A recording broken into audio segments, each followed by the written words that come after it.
अरे, हमारे जगन्नाथ जी और बलभद्र जी ऐसे भिक्षा क्यों मांग रहे हैं? आइए देखते हैं इस अनसुनी कथा में। आज हमारे श्री मंदिर में माता लक्ष्मी बड़े लाड से ठाकुर जी के पास आई। उन्होंने हाथ जोड़कर प्रभु से विनती की, हे नाथ, आज मेरा गुरुवार का व्रत है। अगर आपकी आज्ञा हो तो मैं जरा नगर घूमने जाना चाहती हूँ। हमारे ठाकुर जी तो स्वभाव से ही भोले हैं। बोले, अरे देवी, तुम तो जगत जननी हो, तुम्हें मेरी आज्ञा की क्या जरूरत, जाओ घूम आओ। बोले ठाकुर जी, उन्हें बिल्कुल भी अंदाजा नहीं था कि उनकी ये हाँ आगे चलकर क्या खेल करने वाली है।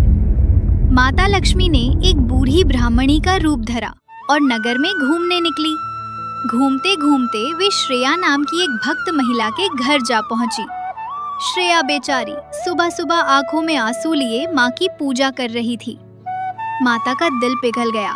वे बिना किसी भेदभाव के उसके घर में घुस गईं और प्यार से बोली, बेटी, तेरी भक्ति सच्ची है, जा, तेरा घर धन दौलत से भर जाएगा। लेकिन उधर मंदिर में दाऊ दादा ने अपनी शक्ति से ये सब देख लिया। उनका गुस्सा 7वें आसमान पर था।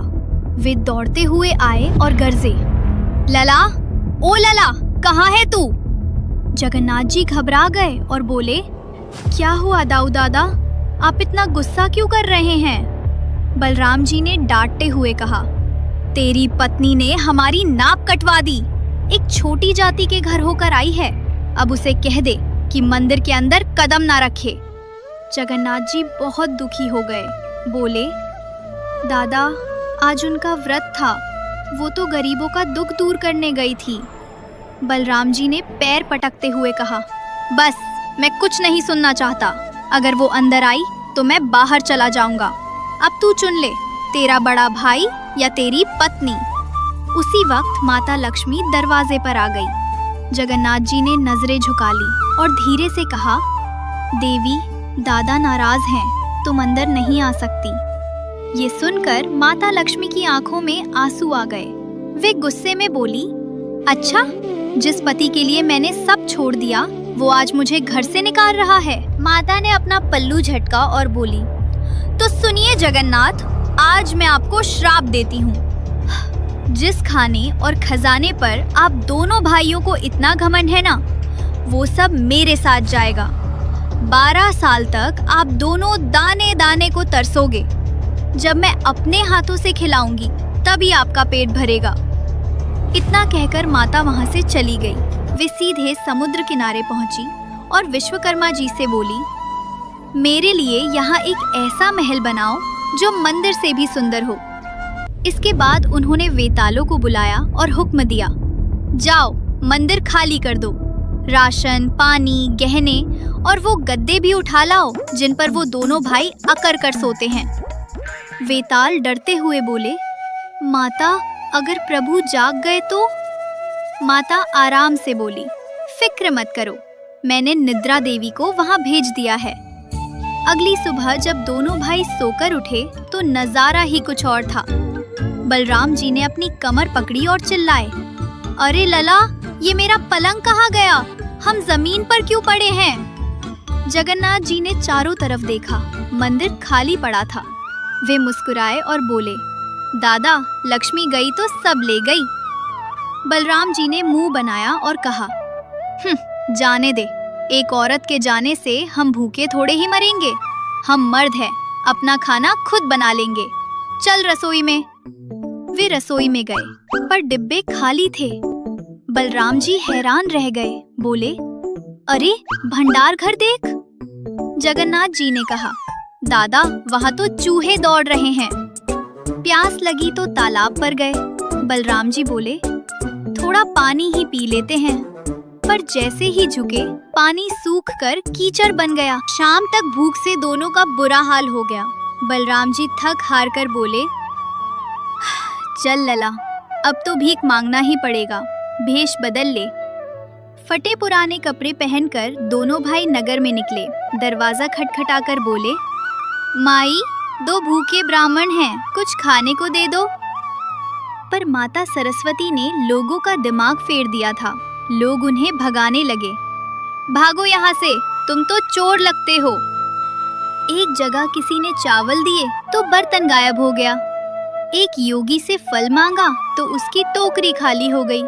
योगी ने डांट कर कहा, अरे भागो, तुम तो लक्ष्मी के दुश्मन लगते हो। तुम्हारे साए से मेरा फल भी गायब हो गया। जाओ उस समुद्र किनारे वाले महल में, शायद वहीं कुछ मिल जाए। गिरते पड़ते दोनों भाई उस महल तक पहुँचे। वहाँ दासियाँ खड़ी थीं। बलराम जी ने विनती की, देवियों, हम बहुत भूखे हैं, कुछ भीख दे दो। दासियाँ हंसकर बोली, शक्ल देखो इनकी, चोर कहीं के। बलराम जी ने अपमान का घूंट पिया और कहा, देखो, हमें पका हुआ खाना नहीं चाहिए, हम ऊंची जाति के हैं, बस कच्चा सामान और लकड़ी दे दो, हम अपना खाना खुद बना लेंगे। सामान मिल गया, दोनों ने चूल्हा बनाया। बलराम जी बोले, लला तू सब्जी काट, मैं आग जलाता हूँ। पर चमत्कार देखिए, माचिस घिसते घिसते तीलियां खत्म हो गई, पर आग नहीं जली। चारों तरफ सिर्फ धुआं ही धुआं था। धुएं से बलराम जी की आंखें लाल हो गईं। भूख के मारे उन्होंने हांडी पर लात मारी और रो पड़े। वे बोले, धत तेरे की, नहीं पकता हमसे। ओ लला, मैं हार गया। जा कह दे उस मालकिन से, जैसा भी खाना है दे दे, अब ये नखरे नहीं होते। तभी माता लक्ष्मी ने सोने की थालियों में 56 भोग सजवाकर भेजे। दासी बोली, ये छोटी जाति के घर का खाना है, खाओगे? दोनों भाई एक साथ बोले, हाँ हाँ लाओ, सब खाएंगे। जैसे ही पहला निवाला मुंह में रखा, बलराम जी रुक गए। वे भावुक होकर बोले, लला, ये स्वाद, ये तो। तभी थाली में पोड़ पीठा देखकर ठाकुर जी चहक उठे। दादा, ये तो मेरी लक्ष्मी के हाथ का स्वाद है। खाना खाकर जब बैठे तो दासी पान लेकर आई और पूछा, महाराज, आपकी पत्नियां नहीं हैं क्या, जो ऐसे दर दर भटक रहे हो? जगन्नाथ जी ने भरी आंखों से कहा, थी तो सही, पर मैंने बेवकूफी में उसे निकाल दिया। सच कहूँ तो लक्ष्मी बिना नारायण भी भिखारी है। तभी पीछे से आवाज आई, तो अब अकल आई? दोनों झट से पलटे। सामने साक्षात माता लक्ष्मी मंद मंद मुस्कुराते हुए खड़ी थी। बलराम जी, जो भूख से बेहाल थे, दौड़ कर गए और हाथ जोड़कर बोले, अरे देवी, तुम चाहो तो मेरे कान खींच लो या मुझे मुर्गा बना दो, पर अब हमें छोड़कर मत जाना। मैं समझ गया, घर की स्त्री ही घर की असली दौलत है, और कसम से आज के बाद तुम जहाँ जाना चाहो जाओ, मैं मुंह पर ताला लगा लूंगा। बस अब कुछ खाने को दे दो। जगन्नाथ जी ने भी प्रेम से हाथ बढ़ाया और बड़े लाड से बोले, देख लिया प्रिय, शेर जैसा मेरा भाई आज भीगी बिल्ली बन गया है। तुम्हारे बिना वो सोने का सिंहासन भी मुझे कांटों जैसा चुभ रहा था। चलो अब और मत तड़पाओ, घर चलो। लक्ष्मी जी ने नखरे से अपना पल्लू सही किया और तिरछी नजर से बोली, इतनी आसानी से नहीं प्रभु, अभी तो आप कह रहे थे कि हम मर्द अपना खाना खुद बना लेंगे, तो फिर मुझे क्यों बुला रहे हैं?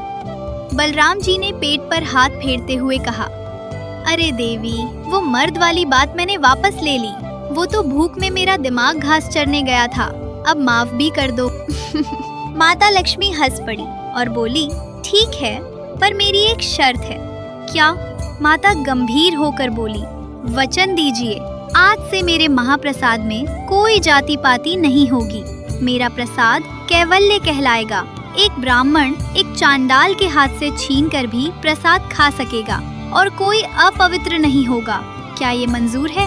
जगन्नाथ जी और बलराम जी ने एक साथ हाथ उठाया और हंसते हुए बोले, हमें मंजूर है देवी, 100 बार मंजूर है।